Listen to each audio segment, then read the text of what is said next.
সারা বিশ্বজুড়ে novel corona virus একটা মহামারীর ভয়ঙ্কর রূপ হয়ে দাঁড়িয়েছে। আর এই মুহূর্তে আমাদের দেশেও এই করোনা ভাইরাস থেকে প্রচুর মানুষ আক্রান্ত হয়েছেন। তাই এই রোগ থেকে বাঁচতে সচেতনতা প্রচারে গতকাল সন্ধ্যায় খিদিরপুরে ওয়ার্ডগঞ্জ এলাকায় KLPO লোকাল পিপলস অ্যাসোসিয়েশনের পক্ষ থেকে একটি অ্যাওয়ারনেস ক্যাম্প করা হলো, যার মধ্যে বিশেষজ্ঞ চিকিৎসকরা মানুষকে বোঝালেন যে এই রোগে ভয় পাওয়ার কিছু নেই, কিন্তু সাবধানে থাকতে হবে। আসুন শুনে নি এই অনুষ্ঠানে কি বলা হলো। हम लोग जब कैंप चालू किए थे, हमारा ऑर्गेनाइजेशन जब कैंप चालू किया था तो उस वक्त वार्डगंज में हम लोग जो बड़ा कैंप जो है, सबसे पहला बड़ा कैंप बहुत सारा हॉस्पिटल को लेके हम लोग वार्डगंज में ही किए थे। तो इसी के लिए वार्डगंज से हम लोग का पुराना लगाव है और इसीलिए हम लोग वार्डगंज में आज ये कैंप किए। अभी कोरोना करके चारों तरफ जो वबा जैसा फैला हुआ है, ये कुछ नहीं है। ये बताने के लिए अगर हम लोग बताते तो शायद इस बात का उसका अहमियत नहीं होता। इसीलिए हम लोग ऐसा शख्सियत, ऐसा डॉक्टर को यहाँ लाए बीच में, आवाम के बीच में, कि वो बोले और देखे और जाने, उनसे सुनकर ये समझे कि बिल्कुल घबराने की कोई बात नहीं है। और हम लोग अगर थोड़ा अपना तरफ तवज्जो दे तो इंशाअल्लाह ताला ना हमको होगा कोई बीमारी, ना हमारा पड़ोसी या बाल बच्चा को होगा कोई बीमारी। अगर इस तरह का और प्रोग्राम दूसरे मोहल्लों में करने का तो भी आप लोग सोचेंगे? बेशक हम लोग अभी कोशिश करेंगे। अब दूसरा प्रोग्राम मटिया बूझ की तरफ करने के लिए हम बातचीत कर रहे हैं। अनवर साहब हमारे बीच आए हुए हैं, हम अनवर साहब से बातचीत किए हैं। वो भी अपना ऑर्गेनाइजेशन से जाके बात करके एक डेट फिक्स करके हम लोग मटिया बूझ में भी करें। क्या मैसेज दें? आज मैसेज ये देना चाहते हैं हम लोग कि ये जो है इससे बिल्कुल घबराने का नहीं है, प्रिकॉशन लेना है। छोटा सा प्रिकॉशन है, हाथ धोना है, हाथ अगर ज़रूरत पड़ा मास्क पहनना है, कोई बहुत बड़ा बात नहीं है। ये प्रिकॉशन सिर्फ लेना है। यही मैसेज हम लोग इस कैंप से देना चाहते हैं। গরমকাল আসলে ভাইরাসটা শেষ হয়ে যায়। হ্যাঁ, না গরমকাল এলে ডেফিনেটলি গরমকাল এলে চলে যাব আমি বলছি না। যেটা আমি বলতে চাইছি যে আমাদের বডি টেম্পারেচার সাধারণত সেন্টিগ্রেডে 36 ডিগ্রি সেন্টিগ্রেড, ফারেনহাইটে 98.4 ডিগ্রি ফারেনহাইট। এই যে ভাইরাস বা ম্যাক্সিমাম ভাইরাস আপনার 37 to 38 ডিগ্রি সেন্টিগ্রেড অবধি বেঁচে থাকতে পারে। এটা definitely there is a scientific reason, যেটা আপনারা অরিজিন থেকে দেখেছেন যে শীত প্রধান দেশেই কিন্তু প্রথমে এটা শুরু হয়েছে, এবং যেসব জায়গাগুলোতে এই রোগটা প্রাইমারিলি শুরু হয়েছে সবকটাই কিন্তু বিলো 30 টেম্পারেচারে। তো ডেফিনেটলি এই গরমের সাথে একটা রিলেশন আছে। আমি আশা করছি 38-39 ডিগ্রি মানে বডি টেম্পারেচার চেয়ে বেশি টেম্পারেচার লাইক 39-40 ডিগ্রি সেন্টিগ্রেড টেম্পারেচারে হলে এটা নিশ্চয়ই কমে যাবে, কারণ এটা এনভায়রনমেন্ট থেকে আসছে। কারুর বডিতে কিন্তু ফ্লেয়ার আপ হতে পারে, কারণ বডিতে ওরা আইডিয়াল মিডিয়া পেয়ে যায়। কারণ বডি টেম্পারেচার আমাদের জ্বর হলেও 103-104 ডিগ্রি ফারেনহাইট, সেটা সেন্টিগ্রেড স্কেলে 38-39 ডিগ্রি সেন্টিগ্রেড হয়ে যায়। কিন্তু সেই জায়গায় দাঁড়িয়ে কোনো মানুষ থেকে মানুষের কিন্তু ছড়িয়ে যেতে পারে, কিন্তু পরিবেশ থেকে যেটা নোজোকোমিয়াল ইনফেকশন সেটা কিন্তু গরমের সাথে সাথে খুব র্যাপিডলি এই যে স্প্রেড করাটা ডেফিনেটলি কমে যাবে। এটা সায়েন্টিফিক রিজন আছে, এবং আপনারা মিডিয়াতে মানে গুগলে দেখবেন একটা সার্টেন টেম্পারেচার পরে এই টাইপের ভাইরাস বাঁচতে পারে না, বা কোনো টাইপের ভাইরাসই বেশিরভাগই আপনার হিট সেন্সিটিভ। সেই জায়গায় দাঁড়িয়ে এই যে করোনা CD-19 যে ভাইরাসটা, এখন এটা হচ্ছে একটা মিউট্যান্ট ভ্যারাইটি। মিউট্যান্ট মানে সে বেঁচে থাকার জন্য পরিবেশের সঙ্গে লড়াই করে ফেলেছে, লড়াই করে নিজের স্ট্রাকচার চেঞ্জ করে র্যাপিডলি ফেড আপ করছে। একটা কথা বলছি, এই ভাইরাসের অ্যান্টিডোটও বেরিয়ে যাবে, ভ্যাকসিনও বেরিয়ে যাবে, কারণ আমরা স্ট্রাকচার জেনে গেছি। সুতরাং এই গরমের সাথে সাথে যদি আরেকটু টেম্পারেচার আমাদের সাধারণত ট্রপিক্যাল কান্ট্রিতে দেখবেন এই ভাইরাসের প্রাদুর্ভাবগুলো কম হয়। এই কেসটা স্পোরাডিক কেস, বাইরে থেকে এসছে, আমরা সেকেন্ডারি লেভেলে আছি।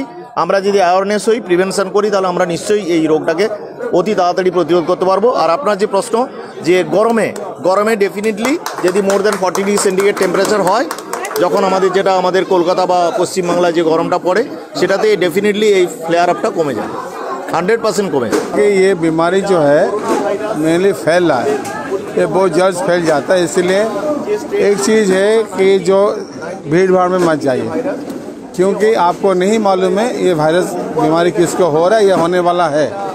क्योंकि ऐसे नहीं कि आप बीमारी एक दिन में हो जाता है। जैसे कि आप बोला एक आदमी इटाली में था, उसको 7 दिन बाद आके यहाँ पकड़ा गया। तो ऐसे अगर उसके अंदर वायरस है तो आपको पता नहीं चला कि उसका वायरस है, तो उससे कोई भीड़ भाड़ में, जैसे बोले सिनेमा हॉल हुआ, मॉल हुआ, कोई बड़ा बड़ा शादी फंक्शन है, तो बड़े बड़े जहाँ पर ज़्यादा आदमी रहते हैं वहाँ अवॉइड कीजिए। उनमें से अगर एक को भी है या तो होने वाला है, अगर आप वहीं है, शायद उसका जो इससे बोलते हैं ड्रॉपलेट का मतलब है जो मुंह से जो निकलता है ड्रॉप, जो थूक निकलता है उससे फैलता है। सो पहला चीज़ है कि आप इस सब को अवॉइड कीजिए।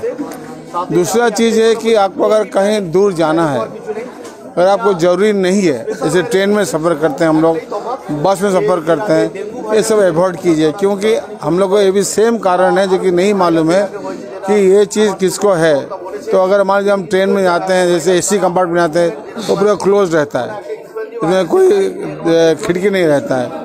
तो अगर किसी को इन्फेक्शन है या होने वाला है, आप उसके अंदर में है, तो आप जो क्लोज कंपार्टमेंट में रह गए तो आपको हो सकता है। आपको हुआ, आप घर गए, भाई बहन माँ बाप से मिले, के पास रहे, उनको हो सकता है, क्योंकि ये 2 मीटर के अंदर में बीमारी फैल सकता है। इसलिए थोड़ा दूर मेंटेन करना अच्छा है, नंबर 1। नंबर 2 है कि ये इतना जल्दी फैलता बोल के हम लोग थोड़ा इसके बारे में होशियार रहना चाहते हैं। तीसरा नंबर है मास्क के बारे में बहुत सारा, मैंने एक ही आप कीमती वाला मास्क पहनिए, वो अच्छा है आपके लिए। M90 है, M70 है, इसका दाम है 2000 रुपये, 5 रुपये तो संभव नहीं हमारे देश में।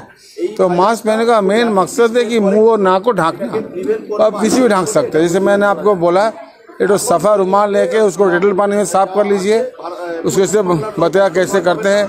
मास्क बहुत ईजी है, 2 वो गार्डर लाइए, उसको बना दीजिए, पहन लीजिए, कल सुबह फिर उसको फिर धो लीजिए डेटल पानी में, फिर यूज़ कीजिए, तो वो बहुत ईजी है। तीसरा चीज़ है आपको हाथ मुंह साफ करना, बिकॉज ये हाथ और मुंह से फैल सकता है। हम लोग मुंह में बार बार हाथ नहीं लगाते हैं, हमारे किसी को इन्फेक्शन है वो हाथ में जार में तो मुँह में लगाते हैं, वो फिर गले से चला जाएगा।